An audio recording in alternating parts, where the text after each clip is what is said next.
Welcome back, everybody. This is the C. Allen Morning Show with Bennett and Brown. This morning, our host is absent but hard at work. And I have a caller on the line I want to get to before we talk about our guest. Miss Rogers, are you there? Hi, Shannon. How are you? I'm good. How are you? Good. I was calling in for the Megabus ticket. Okay. All right. So you are officially on my list, and you know what else to do, right? Yes. Okay. Get to Facebook. Like those pages. All right. Talk to you soon. All right. Okay. One more person, and then we get to our guest. Miss Landau, are you there? Hello? Miss Landau? Miss Randall, yes, ma'am. Okay. Can I get your first name? Tajay. Okay. You are entered. So you need to go on and like the 2 pages and keep listening. Next week, we will be announcing our winners. Thank you. Okay, you're welcome. All right, good morning, everybody. So back to our guest. I have somebody with me this morning who is really, really special. She is an international model scout, a model from, legendary proportions, and a philanthropist. Sandi Bass brings 20 years plus of experience in fashion and modeling. She was born in Nashville, Tennessee. She later moved to L.A., where she got her big break. She was discovered by Givenchy, was a muse and model of historical Girls of Color's cabine. She took Paris by storm and continued to do runway shows for 15-plus years. She lived in Paris, in Rome, in Tokyo. She worked for Valentino, Christian Dior, Ungaro, Chanel. I could keep going. So Sandi finally moved back to America, and she's been on many television shows. You might recognize her as one of the guest judges on Tyra Banks. And she is now on the other end of the spectrum, scouting talent. Sandi Bass, are you with me? Good morning. Good morning. Yes, I am, and thank you. Good morning. It's a pleasure to have you with us this morning. Well, thank you so much. It's Monday morning, and this is the best way I can think of to start it off. How about that? So let's jump right into it. Why don't you tell us about, Nashville to L.A.? Okay. Nashville to L.A. Well, I'm a Southern girl at heart. I have lived in Paris, Rome, and Tokyo, as you stated, and going all over the world like I have. I've been to countless countries, cities, states. I've been all over the world, actually, and it's really been a blessing. Coming from Nashville, I was a scrunchy, little, thin, very, very, very thin, and I always loved fashion. My mother was definitely an icon for me because she would dress to the nine, and I just loved fashion and took after her. So I wanted to be a model from the very beginning, and I just set my goals there, and I continued on to Los Angeles after Nashville, and I knocked on all the doors, and of course I was way too thin, and I couldn't even get an agent. Can you believe they said way too thin? Oh my goodness. But no, I was really, I was like 87 pounds and 5'8", and wow. Believe me, and it was a healthy thin. Wow. I've just always been super thin, so, and I want to get into that a little bit later in our dialogue, but I just pursued it, and I just kept going, and this is what I want to teach young girls today is if you want something, don't stop. Go after it. Continue. Don't take no for an answer if this is truly in your heart of what you want to do, because I'm a perfect example of it. Many agencies told me I would not make it. Actually, I didn't make it in the States. I had to go to Paris to actually make it because there they were much more acceptable to me as a woman of color, as a girl of color at that time. And it was just amazing how that I couldn't make it in my own country, but I could make it in Europe, although now I've come back to give back to my country and help the young girls and guys today who want to be in the industry. Which I want to make sure we cover. So, we always say to young people, preparation meets opportunity. Okay? Absolutely. So you left Nashville with a dream, probably scared out of your wits. How did you actually meet the person that scouted you? Well, this is what happened. I went to an agency to see if they would sign me.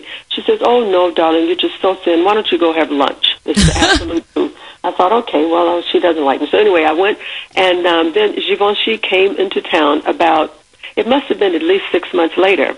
She happened to have kept my number, and she said, Sandi Bass? And I said, yes. She said, this is Mary Webb Davis. That was an agency at the time. And she said, none of the girls are fitting the clothes.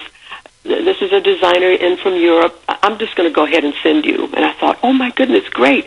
So I got dressed, put my tallest pumps on as I could, and I went to the Beverly Hilton Hotel in Los Angeles, and there stood Givenchy, who was like 6'7". Oh, my goodness, he was so elegant, and I thought, oh, look at him. I was just so amazed. So in the crowd of models that were at the casting, he kind of looked up and towering over everyone, he said, you. And I thought, he couldn't be talking to me. He couldn't be talking to you, make a long story short, he was. He booked me for the show, and in the end of that, he said, would you please come to Paris? I'd love to design my couture collection on you.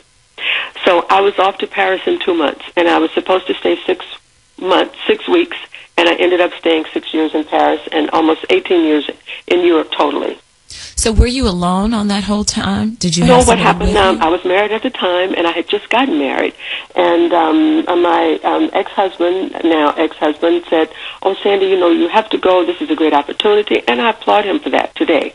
He said, it's a great opportunity. If you love it, I'm going to come. Well, what's not to love? I got there. Harper's Bazaar, Vogue. I was on a whirlwind tour of the fashion that I absolutely love. So he came 2 months later. And 3 years later, we had our daughter, Christina, and we ended up staying in Europe, and now she's great. She speaks 3 languages. She's grown. She has a family of her own. I'm a grandmom, and it was just amazing. My European trip was amazing, but what made it really interesting was I was not the prettiest girl. I had a good body, but there was nothing voluptuous about me. I was really like a little hanger. And that's what they put clothes on. More, I think, than anything, because I was easy to get along with, and this is what I like to teach my young girls and guys today. Beauty is just part of it. It's all about the personality. People want to like you. It's like Facebook. Like me, like me, like me. But you have to be genuine with it. I want you to be authentic. But it's good to be able to work with someone that is comfortable, because the hours are long. You're in makeup. Sometimes you're in clothes that are constricted, and you just want to have that personality where you want to get multiple bookings. And that's what happened with me. That's why my career, I worked until I was 45. So you think that your career yes, flourished not just because of your look, but because of your person? That's right. I think that's really important, because we focus for modeling on the body and the face, and that's usually it. But this is what I do today. Today I place models in Japan. I've been doing this for many, many years also. After living in Tokyo, the models started to come to the agency because I was there, and I thought, I need a second career. I'm about tired of these. I'm going to hang up my pumps. Right. So I became a scout. And as I got on the other end of the business, I realized that it isn't just about beauty. It's about stamina. It's about liking yourself. It's about the inner beauty. It's about how can you beat out the other girl who is maybe even more beautiful than you? Well, you can do this with your personality. And another thing I want to talk about also is I love my girls of color, black girls, Asian girls, African girls. We have a beauty that is just absolute. I've studied faces. We have a beauty that is just unparalleled. I have nothing against my Caucasian beauties also. Absolutely not. I understand. Black beauty, oh my goodness, there is nothing like it. And a lot of times agents, I work with agencies all over the world now, scouting, and they send me their models for Asia. And a lot of them say, oh my goodness, I can't find a black girl. I can't find a beautiful black girl. Well, why not? Why not? Yes. So why not? I really look for my girls of color, and I'm taking on a handful of models that I'm managing now, and I am making sure that they are learning the right steps to take in this industry, because a lot of times our black beauties get by the wayside. I don't know if they get, the confidence level is down. So what I try to do is really, really promote them, and through my search, which I'm actually having a search here in, I live in New York. I want to talk about that. We're going to have a commercial break in a couple minutes, and before we go to that, can you just really reiterate the point of how you go about building confidence in a business that is really about a superficial thing, your look? Well, I think, first of all, you have to be healthy, number one. in order for the brain to really function the way it should and to keep everything in order and in perspective. So the first thing that I always tell the girls is look at yourself and see what you have to offer in this industry. If you're 5'2", don't think about being a runway model. That's a waste of energy, more than likely. Reality check, right? Never. But if you're 5'2", if you're 5'4", if you're 5'6", look at the TV commercials. There are babies from 1 month up to 80 years old. Get a commercial agent.